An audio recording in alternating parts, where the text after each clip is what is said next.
નમસ્કાર, હું તો બોલીશમાં હું રોનક પટેલ આપનું સ્વાગત કરું છું.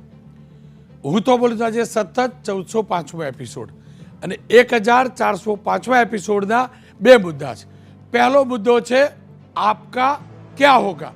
આપ એટલે આમ આદમી પાર્ટીનું હવે શું થશે, ખાસ કરીને ગુજરાતમાં શું થશે તે મુદ્દે ચર્ચા કરવી છે.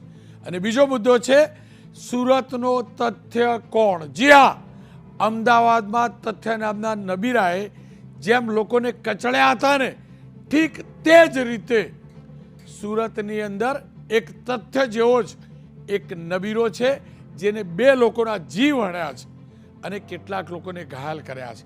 હજી પોલીસ પકડથી બહાર છે, એટલે જ આ ટાઇટલ આપ્યું છે કે સુરતનો તથ્ય કોણ છે. પરંતુ શરૂઆત કરીએ દિલ્હીના પરિણામ અને તેની ગુજરાત તેમજ આમ આદમી પાર્ટીની રાજનીતિ ઉપર શું અસર થવાની છે તે મુદ્દાથી. मोदी जी, इस जन्म में तो आप हमको नहीं हरा सकते दिल्ली के अंदर आम आदमी पार्टी. आज अहंकार और दिल्ली पर छाई आपदा की हार हुई.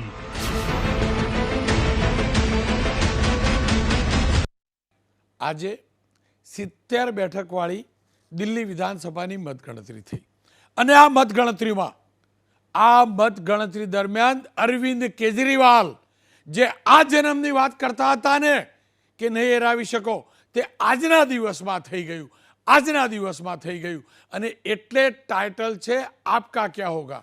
જે મતગણતરી થઈ તેની અંદર 27 વર્ષ બાદ, જી હા 27 વર્ષ બાદ દિલ્હીની અંદર ભાજપનો વનવાસ પૂરો થયો અને સત્તામાં વાપસી થઈ. તો 12 વર્ષ બાદ માત્ર દિલ્હીમાંથી જ નહીં પરંતુ આમ આદમી પાર્ટીના અહંકારનો પણ નાશ થયો. જી હા, 70 બેઠકોની અંદરથી 70 બેઠકોમાંથી માત્ર 22 બેઠક કે જે એ જ આમ આદમી પાર્ટી છે જે છેલ્લી બંને ચૂંટણીઓમાં 57 અને 55 જેટલી બેઠકો, માફ કરજો 67 અને 65 જેટલી બેઠકો જીતતી રહી. અને હારી પણ કેવી રીતે? દિગ્ગજ નેતાઓની હાર થઈ. જે નેતાઓ અલગ અલગ કેસની અંદર અને ખાસ કરીને દારૂના કાંડની અંદર, દારૂના આરોપની અંદર જેલમાં ગયા ને, લગભગ એ તમામ નેતાઓ હાર્યા છે.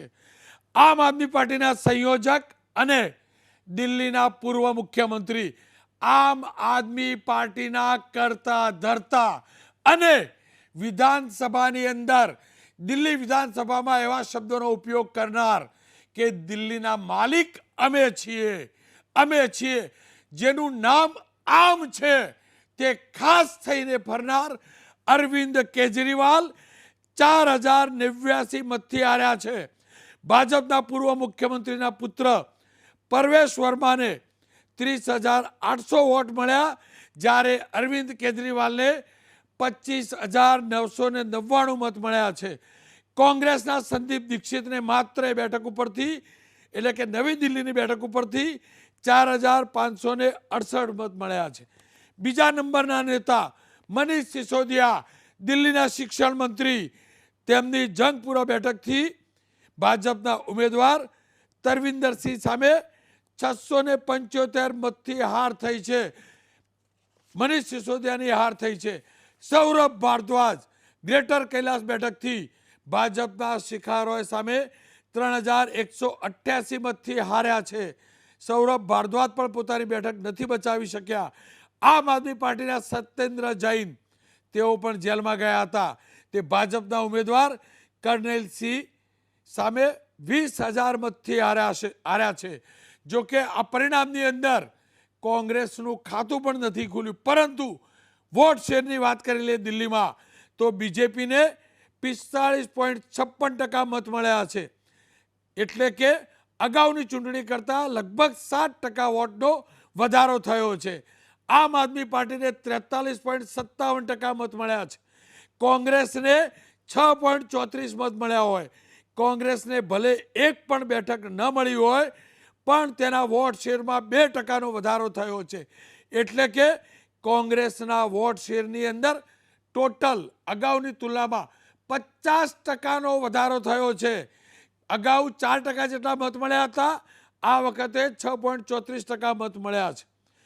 બીજી તરફ ભારતીય જનતા પક્ષે દિલ્હી, ગુજરાત, તમામ રાજ્યોમાં જબરજસ્ત જશ્ન મનાવ્યો છે, જબરજસ્ત જશ્ન મનાવ્યો છે. પ્રધાનમંત્રી નરેન્દ્ર મોદી બીજેપી મુખ્યાલય પહોંચ્યા હતા, તે સમયના દ્રશ્યો જોજો. એ જ રીતે ગુજરાતની અંદર અમદાવાદ હોય, કમલમ હોય કોબાનું, કે પછી સુરત બીજેપી કાર્યાલય હોય, બીજેપીના લગભગ ગુજરાતના તમામ કાર્યાલયો ઉપર મીઠાઈ વેચાઈ, ફટાકડા ફૂટ્યા. અને સૌથી મોટું કારણ એ છે કે આમ આદમી પાર્ટીએ કોર્પોરેશનની ચૂંટણીમાં, મહાનગરની ચૂંટણીમાં સુરતમાં 26 બેઠક મેળવી હતી. એટલું જ નહીં, આમ આદમી પાર્ટીના ધારાસભ્યો પણ ગુજરાતમાં બન્યા હતા. અને એટલે જ આમ આદમી પાર્ટી ગુજરાત બીજેપી માટે માથાનો દુખાવો હતું. જો કે આમ આદમી પાર્ટીના કારણે બીજેપીને ગુજરાતમાં ફાયદો પણ મળ્યો હતો. ગાંધીનગર મહાનગરપાલિકાની સ્થાપનાથી છેલ્લી ચૂંટણી સુધી સીધી રીતે બીજેપી એક પણ વાર પોતાનું શાસન નહોતી બનાવી શકી. એ બીજેપીને 44માંથી 41 બેઠક એટલે મળી હતી કે પહેલી વાર ચૂંટણી લડનાર આમ આદમી પાર્ટી ગાંધીનગરમાંથી 20થી 22% મત શેર લઈ ગઈ હતી. આ જ રીતે 182 બેઠકવાળી વિધાનસભાની ચૂંટણી 2022માં થઈ. લલિત કગથરા હોય કે અનેક દિગ્ગજ નેતાઓ એટલે હાર્યા હતા કે આપના કારણે ત્રિપાંખીયો જંગ થયો હતો. અને કદાચ એ જ કારણ છે કે આપની હારથી કોંગ્રેસ પણ ખુશ છે, કારણ કે દિલ્હીમાં કોંગ્રેસનો મત શેર ઘટ્યો છે, વધ્યો છે. સાથે જ ગુજરાતમાં સ્થાનિક સ્વરાજની સંસ્થાની ચૂંટણીઓ છે અને તે સમયે દિલ્હીમાં આમ આદમી પાર્ટી હારે, એનું ગુજરાતની અંદર જે અસર પડે, ગુજરાતના કાર્યકર્તાઓનું મનોબળ એટલે તૂટે કે આપના અરવિંદ કેજરીવાલની પણ હાર થઈ હોય, ત્યારે મનોબળ તૂટેલું હોય, આમ આદમી પાર્ટીને ચૂંટણી લડાતી હોય, તો ત્રિપાંખિયા જંગની અંદર આમ આદમી પાર્ટી ઉપર વિશ્વાસ કરનાર મતદાતાઓ ઓછા થાય અને તેનો સીધો ફાયદો કોંગ્રેસને મળે. પણ પરિણામો બાદ પ્રધાનમંત્રીએ શું કહ્યું તે પણ સાંભળી લઈએ. आज आडंबर, अराजकता, अहंकार और दिल्ली पर छाई आपदा की हार हुई. जिनको दिल्ली का मालिक होने का घमंड था, उनका सत्य से सामना हो भी गया. जनता ने शॉर्टकट वाली राजनीति का शॉर्ट सर्किट कर दिया. दिल्ली के विकास के सामने से एक बड़ी रुकावट आप सब दिल्ली वासियों ने दूर कर दी है. દિલ્હીના પરિણામોની દેશ અને ખાસ કરીને ગુજરાતમાં શું અસર થશે, આમ આદમી પાર્ટીનું હવે શું થશે, તેની ચર્ચા કરવા દીપલબેન ત્રિવેદી રાજકીય વિશ્લેષક, વરિષ્ઠ પત્રકાર છે, વરિષ્ઠ જર્નાલિસ્ટ છે. ડૉક્ટર અનિલભાઈ પટેલ ભારતીય જનતા પક્ષના નેતા છે. હેમાંગભાઈ રાવલ મીડિયા કોઓર્ડિનેટર છે ગુજરાત કોંગ્રેસના. હેમાંગભાઈ, આપનાથી શરૂઆત કરીશ. શૂન્ય અને શૂન્ય વગર શૂન્યની શોધ ન થઈ હોય તો કોઈ ગણિત જ ન બની હોત. આ સંજોગોમાં શૂન્યની વચ્ચે પણ મત શેરમાં વધારો થવો, વોટ વધવા તે કોંગ્રેસ માટે કેટલા સારા શુકન? આપણે આપને બે રીતે આંકલીશું. સૌથી પહેલાં દિલ્હીની વાત કરીએ તો દિલ્હીની અંદર શૂન્યમાંથી અમે સર્જન કરવા તરફ આગળ વધી રહ્યા છે. દિલ્હીની અંદર જેમ તમે કીધું એમ ઓપનિંગ રિમાર્ક્સમાં પણ કીધું કે અમારો વોટ શેર છે એ લગભગ 50% જેટલો વધ્યો છે. અને ખાસ કરીને આ ભારતીય જનતા પાર્ટીની જીત જે છે એના કરતાં આ આમ આદમી પાર્ટીના અને અરવિંદ કેજરીવાલના અભિમાનની હાર છે. તમે વિચાર કરો કે દિલ્હીની સાથે સાથે જો આપણે ગુજરાતને જોડીએ તો ગુજરાતની અંદર જ્યારે લોકસભાનું ઇલેક્શન હતું ત્યારે 26 સીટ હતી. અમે મોટું મન રાખીને 2 સીટ એમને આપી. ભૂતકાળના લોકસભાના એમના આંકડાઓ મતોના જોતા એમને 2 સીટ આપી શકાય એવું જ નહોતું. એ 2 સીટ પણ કેવી આપી અમે? એક અમારા ભરૂચની સીટ કે જે અહેમદભાઈ પટેલની સ્વર્ગસ્થ અહેમદભાઈ પટેલની સીટ ગણાય એવી સીટ અમે આપી, લાગણી સાથે અમારી જોડાયેલી હતી. અને બીજી અમારા પક્ષ પ્રમુખ આદરણીય શક્તિસિંહજી ગોહિલ જ્યાંથી આવે છે એ ભાવનગરની સીટ અમે એમને આપી. કેટલું મોટું મન રાખીને અમે 2 સીટ આપી એમને. જ્યારે દિલ્હીની ચૂંટણી આવી ત્યારે એમણે ગઠબંધન કરવાનો ઇનકાર કરી દીધો. આ જે એમનું અભિમાન હતું. અને સાથે સાથે અમારી પણ વાત બહુ સ્પષ્ટ હતી કે દિલ્હીની અંદર શીલા દીક્ષિતજીએ જે દિલ્હીને વિકસિત કર્યું આજે પણ દિલ્હીને લોકો યાદ રાખે છે. અને તમે શરાબ ગોટાળો હોય તો અમે એની અંદર તમને સમર્થન ના જ આપી શકીએ. તમે કરોડોનો શીશ મહેલ બનાવીને એની અંદર રહેવા જવાના હોય તો અમે સમર્થન ના જ આપી શકીએ. આજે દિલ્હીની અંદર અમને ગર્વ નથી, પરંતુ આજે દિલ્હીમાં ભારતીય જનતા પાર્ટીની જીત જે છે એની અંદર કોંગ્રેસના જે જગ્યાએ સીટોમાં કોંગ્રેસે વોટ મેળવ્યા છે એના કરતાં આમ આદમી પાર્ટીનો હારનું જે માર્જિન છે એ તમે જોઈ શકો છો. 20 જેટલી સીટોની અંદર કોંગ્રેસે હારજીતની અંદર ફરક કર્યો છે. કોંગ્રેસનું શૂન્યમાંથી સર્જન થયું છે. કોંગ્રેસનો જનાધાર વધ્યો છે. હવે વાત આવીએ ગુજરાતની અંદર, તો ગુજરાતની અંદર પણ આ જ ફુગ્ગો છે એ ફૂટી ગયો છે. આમ આદમી પાર્ટી અને કેજરીવાલ જે છે ને એ હવે પાંખ વિનાનું પક્ષી થઈ ગયા છે. પાંખ વિનાનું પક્ષી જે છે એ જીવી તો શકે પણ ઉડી નહીં શકે, કારણ કે કેજરીવાલને હંમેશા પ્રોટોકોલનો શોખ હોય છે. ગુજરાતમાં આવતા હતા ત્યારે પણ ફૂલ પ્રોટોકોલ મુખ્યમંત્રીની સાથે આવતા હતા. હવે એમની જોડે પ્રોટોકોલ રહ્યો નથી. અહીંયા રોનકભાઈ, તમને જે ફુગ્ગો ફોડ્યો હતો, તમને હાથમાં ચિઠ્ઠી લખી આપીને કેજરીવાલે કીધું હતું કે 150 સીટો અમને મળશે. ગુજરાત કોંગ્રેસની વાત હોય તો ગુજરાતની અંદર એક સમાન વિચારધારા ધરાવતા પક્ષો જે છે એ પક્ષોની લડાઈની અંદર ભારતીય જનતા પાર્ટીએ એ આમ આદમી પાર્ટીનો ઉપયોગ કરીને કોંગ્રેસનો જનાધાર ઘટાડવા માટેનો જે પ્રયત્ન કર્યો તો હવે એ ફુગ્ગો ફૂટી ગયો છે. રાષ્ટ્રીય ફલકની અંદર પણ હવે કેજરીવાલ જોડે કોઈ જાતની સત્તા નથી અને સત્તા વિના એ જે છે એ જલબીન મછલી જેવી અત્યારે જ્યારે પ્રયત્નો થયા છે ત્યારે હેમાંગભાઈ મને કહો, રાજીવ ગાંધી ભવનમાં ઈસુદાન ગઢવી અને ગોપાલ ઇટાલિયન તમે બોલાવેલા, હવે બોલાવશો ખરા ફરીથી? હું એ જ કહું છું કે અમે જે મોટું મન રાખ્યું હતું અને મોટું મન રાખીને અમે બોલાવ્યા હતા, એમની જોડે અમે 2 સીટો પણ અમારી આપી. પરંતુ હવેની જે પરિસ્થિતિ છે તમે લખી રાખો, આ અત્યારની જે સ્થાનિક સ્વરાજની ગુજરાતની ચૂંટણીઓ છે એની અંદર જ ખબર પડી જવાની જે આ ફુગ્ગો ફૂટી ગયો છે. નોટા કરતાં પણ ઓછા વોટ આમ આદમી પાર્ટીના ઉમેદવારને મળવાના છે. એટલે હવે આમ આદમી પાર્ટીને મને લાગે છે કે અહીંયા ગુજરાતની અંદર નહીં પરંતુ ભારતની અંદર પણ આમ આદમી પાર્ટીનું હવે અસ્તિત્વ જે છે એ કદાચ આગળના દિવસોમાં ના રહે એવી પરિસ્થિતિ આવે છે. અને કોંગ્રેસે જે પ્રમાણે દિલ્હીની અંદર અમે લડ્યા હતા, બહુ સ્પષ્ટ છે, અમે જે લડ્યા હતા એ જનાધાર વધારવા માટે લડ્યા હતા. અમે એવું કહ્યું હતું કે કોંગ્રેસ જે છે એ સરકાર જે છે એને લાવવા માટે ને બદલવા માટે સક્ષમ છે.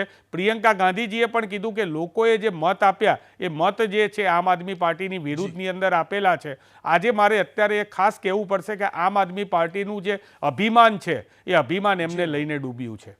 ડૉક્ટર અનિલભાઈ જોડાયા છે અને જ્યારે કોઈ ડૉક્ટર જોડાતા હોય એટલે જીતનું પણ પોસ્ટમોર્ટમ થવું જોઈએ. ડૉક્ટર સાહેબ, પ્રચંડ જીત છે, તેમાં કોઈ બેમત નથી.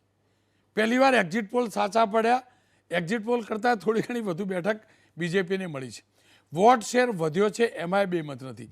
પણ મતનું અંતર ગણીએ ને તો લગભગ 43 લાખ જેટલા મત બીજેપીને મળ્યા છે, 41 લાખ જેટલા મત આપને મળ્યા છે. એટલે કે 2 લાખ મતનો જ તફાવત છે. પણ કોંગ્રેસ 6 લાખ મત સુધી પહોંચ્યું છે.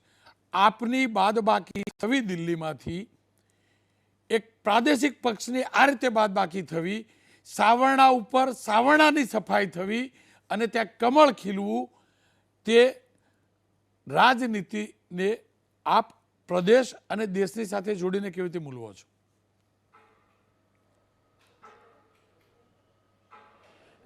રોનકભાઈ, દિલ્હીના જે પરિણામ છે એ આમ જોઈએ તો જે ભાજપા અને નરેન્દ્રભાઈનું ગુડ ગવર્નન્સનું મોડલ છે એક કારણ એ પણ છે. બીજું, જે રીતે કેજરીવાલ એન્ડ પાર્ટીએ ત્યાંના દિલ્હીના નાગરિકોનો જે ભરોસો તોડ્યો હતો એ ભરોસો તોડવાના કારણે, અને હું આપને કહું કે કદાચ દેશની રાજનીતિમાં કોઈ એક પોલિટિકલ પાર્ટીનું આટલું બધું એનાર્કિઝમ, અરાજકતાવાદ અને અર્બન નક્સલિઝમ આપણે તો ક્યારેય ઇતિહાસમાં મેં મારો પોલિટિકલ કેરિયરમાં ક્યારેય જોયું નથી આ 40-50 વર્ષમાં. અને જે રીતે જૂથ અને લૂંટની રાજનીતિ કેજરીવાલે દિલ્હીમાં કરી એનું જ પરિણામ છે કેજરીવાલને આ જબરજસ્ત હાર મળી. એક તરફ આ એ જ કેજરીવાલે જે પ્રોમિસો આપ્યા હતા અને 2015માં એમને 67 સીટ મળી અને 20માં 62 સીટ મળી હતી. એ જ કેજરીવાલની 40 સીટો એક સાથે 2025માં ઓછી થઈ ગઈ. આના અનેક કારણો છે, જો એની ચર્ચા કરવા જઈએ તો ઘણો સમય જાય, પરંતુ આપે એક ચર્ચા કરીને મેં કોંગ્રેસના પ્રવક્તાને પણ સાંભળ્યા. જો આમાં ઇન્ડી ગઠબંધનનું રોનકભાઈ એક પ્રકારનું લિવ ઇન રિલેશન જેવું છે, કારણ કે દેશમાં તો યુસીસી લાગ્યો નથી એટલે ગમે તારે જોડાઈ જવું, ગમે તારે તલાક આપી દેવા. આ એ જ ઇન્ડી ગઠબંધન છે કે દિલ્હીમાં એલાયન્સ કરીને લોકસભાની ચૂંટણી લડ્યા હતા. 7 સીટો આપ અને કોંગ્રેસ હારી ગયું.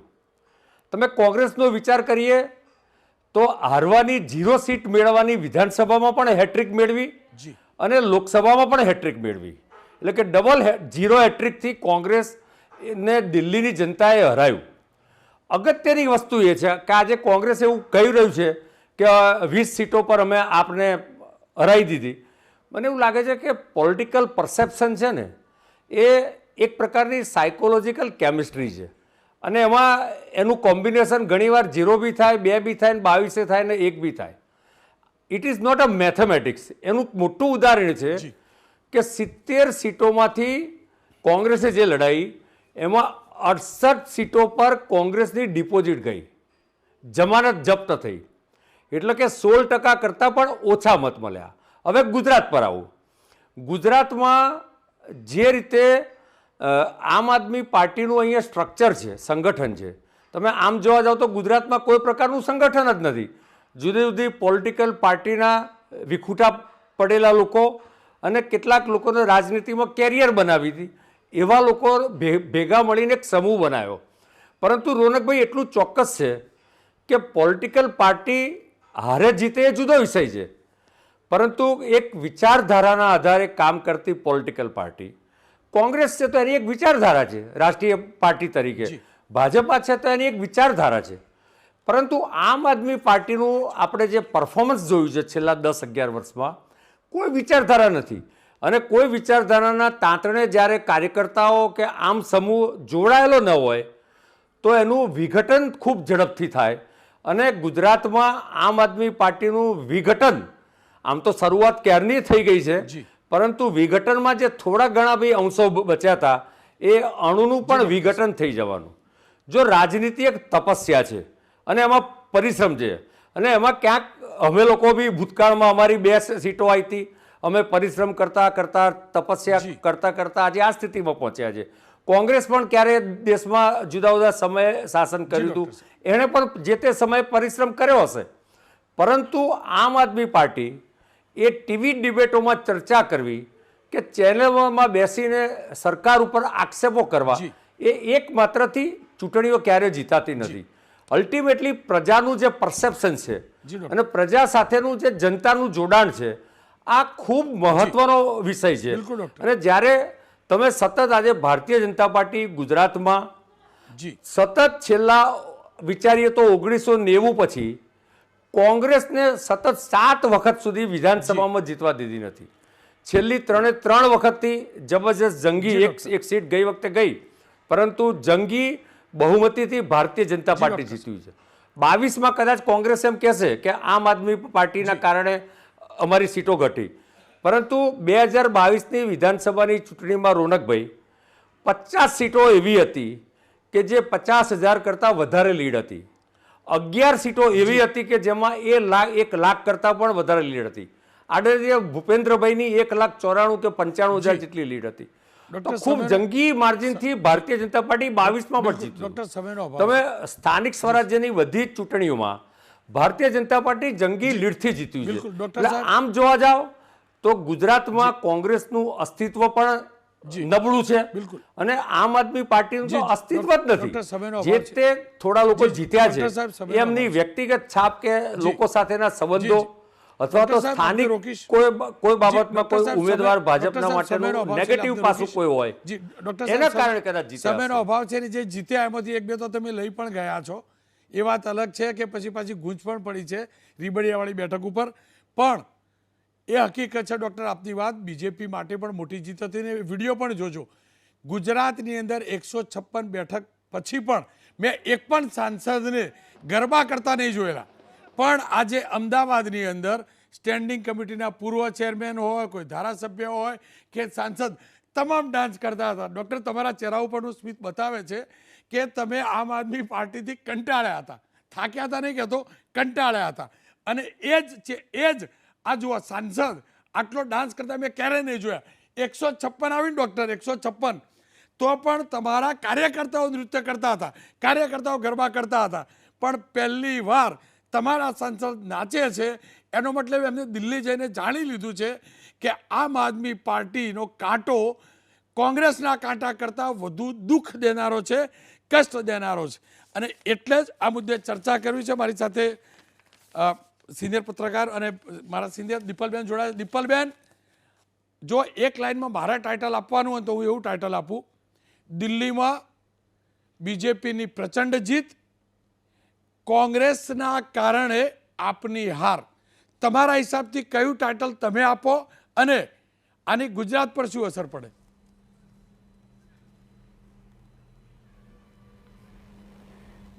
તમારું ટાઇટલ ખૂબ જ સારું છે રોનકભાઈ, કારણ કે હું જોઉં છું કે દિલ્હીમાં 14 સીટ એવી છે જે કોંગ્રેસ અને આમ આદમી પાર્ટી એ બંનેના ઝઘડાના કારણે, એમાં સૌથી ઓછો 232 નંબરનો આંકડો છે, એ સીટ હારી ગયા છે. એ બંને હારી ગયા છે. જો ભાજપ એટલા માટે જીતી છે કારણ કે કોંગ્રેસ અને આમ આદમી પાર્ટીના ઝઘડાના કારણે હારી ગયા છે. પણ આની સાથે મારે એ વાત પણ કહેવી પડે કે રાજકારણ છે હંમેશા ઘણા લોકો લાંબી રેસના ઘોડા તરીકે રમતા હોય. અરવિંદ કેજરીવાલ જ્યારે પોલિટિક્સમાં આવ્યા અને એક સરસ આમ ચેક્સવાળું, જે કોમન મેન આપણે અમોલ પાલેકરની યાદ આપે તેવું એક ચેક્સવાળું શર્ટ પહેરીને સરસ આમ થેલો ઉપાડીને શાક લેવા જતા હોય એવી એક આમ આદમીની ઇમ્પ્રેશન આપીને બધાને, હું એમાં મારી જાતને પણ ગણીશ કે હું ખૂબ જ ઇમ્પ્રેસ્ડ હતી એમનાથી. પણ જે છેલ્લે જ્યારે આપણું આખું ભારત કોવિડમય થઈને આપણે દુઃખ દર્દમાં ફસાયેલા હતા ત્યારે તેમણે તેમનો શીશ મહેલ બાંધ્યો. આજે દારૂના ગોટાળા થયા, જે સડકોમાં કરપ્શન કર્યું. એટલે આમાં આમ આદમી પાર્ટી અને કોંગ્રેસની મિલજૂટના કારણે ભાજપની જીત કરતાં હું આમ આદમી પાર્ટીનું અભિમાન, આમ આદમી પાર્ટીનું ઓવર કોન્ફિડન્સ અને આમ આદમી પાર્ટીનું કરપ્શન, કે જેણે કદી જોયું જ ના હોય ને જે લાલચથી બધું પચાવી પાડવાની જે પ્રવૃત્તિ છે એની જે હોય, એને હું વધારે આમાં માનું છું આના કારણે. અને આ સાથે હું એટલું પણ એડ કરીશ કે આપણે હંમેશા જોયું છે, પછી ગુજરાતમાં આપણે કોઈ નાનો વોર્ડ હોય કે ગુજરાતમાં કોઈ નાનું એક ગ્રામ પંચાયત હોય, જે સ્ટ્રેટેજીથી, જે વૈજ્ઞાનિક રીતથી ભાજપ ગમે તે ચૂંટણી જીતે છે તે એટલું માઇક્રો મેનેજમેન્ટ કરીને ચૂંટણી જીતે છે. એવી રીતે આમ આદમી પાર્ટી કે કોંગ્રેસમાં તો મને ખબર નથી કે આ વખતે રાહુલ ગાંધી ક્યાં હોલિડે પર ગયા એ મને આઈડિયા નથી આ વખતે, એટલે કોંગ્રેસનો તો સવાલ જ નથી. પણ બીજેપી જે છે જે સ્ટ્રેટેજીથી પોતાની ચૂંટણી જીતી છે, એટલે સંપૂર્ણપણે આ ચૂંટણીનો જીતનો શ્રેય એ ભાજપને જ જાય. કારણ કે 27 વર્ષ પછી ભાજપે પોતાનું શાસન દિલ્હીમાં પાછું એને મેળવવું એ ખૂબ જ મહત્વની વાત છે. હવે જેમ આપણે ગુજરાતમાં ડબલ એન્જિન સરકાર છે એમ દિલ્હીમાં પણ ડબલ એન્જિન સરકાર ચાલશે અને આપણને કદાચ ટ્રાફિકના ઓછા પ્રોબ્લેમ સહન કરવા પડશે, કે પછી રોડ છે, કે અત્યારે જે પાણીનો અને ઇલેક્ટ્રિસિટીનો ટ્રબલ થઈ રહ્યો છે તે બધા ઇશ્યુઝ પણ ઓછા દીપલબેન, થશે તેવું મારું દીપલબેન જુઓ, માનવું છે. હું તો સ્વાર્થી માણસ છું અને હું તમારા પત્રકારનું વિચારું. મારો સાથીદાર પત્રકાર ઈસુદાન ગઢવી જ્યારે આપમાં જોડાયો ને એટલે મને કહેતો હતો મુખ્યમંત્રી બનોય. મને થોડી ઘણી આશા પણ હતી કે ભાઈ આપણો ભાઈબંધ મુખ્યમંત્રી બનતો હોય એનાથી રૂડું છું. પણ હવે મારે એ જ જાણવું છે, ઈસુદાન સલાહ લેવા તો નહીં જાવ, પણ મારે જાણવું છે ગુજરાતની અંદર આમ આદમી પાર્ટીનું શું થશે. અને એટલે જાણવા માગું છું, કમસે કમ હું મારા મિત્રનું ભવિષ્ય તો જાણી લઉં.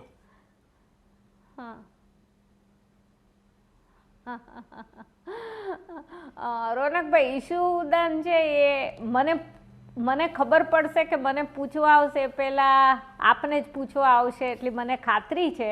અને હું તો હજી પણ એવું ઈચ્છું કે ભાઈ જેમ ઘણા લોકોને ભાજપ કે કોંગ્રેસ આપણે જેમ 2-5 વર્ષે બીટ બદલાય ને કે પહેલાં તમારી બીટ ક્રાઇમ હોય, પછી કોર્પોરેશન થાય, પછી કોંગ્રેસ થાય, એમ બીટ બદલાય એમ કદાચ ઈશુદાનભાઈની પણ બીટ બદલાય અને એમની બીટ ભાજપ થઈ જાય, એની આપણને શું ખબર. ખેર, આપનો ખૂબ ખૂબ આભાર. પણ અંતમાં એટલું કહીશ બેન, આપે અરવિંદ કેજરીવાલની વાત કરી તો એટલી ખબર પડી, આપણે મુખ્યમંત્રી બનીએ ને એટલે ગમે એટલી ખાંસી આવતી હોય અને ગમે એટલી ઠંડી વધે, ખાંસી બંધ થઈ જાય. અને જે ખાંસી બંધ થઈ જાય ને એ જનતા નોટિંગ કરતી હોય છે. જનતા નોટિંગ કરતી હોય છે કે સાધારણ આમ આદમી પાર્ટી, આમ આદમી માટેની બનેલી પાર્ટીના નેતા શીશ મહેલમાં કેવી રીતે રહેવા લાગે છે. 500 રૂપિયાનો શર્ટ પહેરનાર એક વ્યક્તિ, સામાન્ય નાગરિક એને લોકો સમજે છે, ભલે ઉચ્ચ અધિકારી હતા પણ સામાન્ય નાગરિક તરીકે ખભે બેસાડેલા હતા.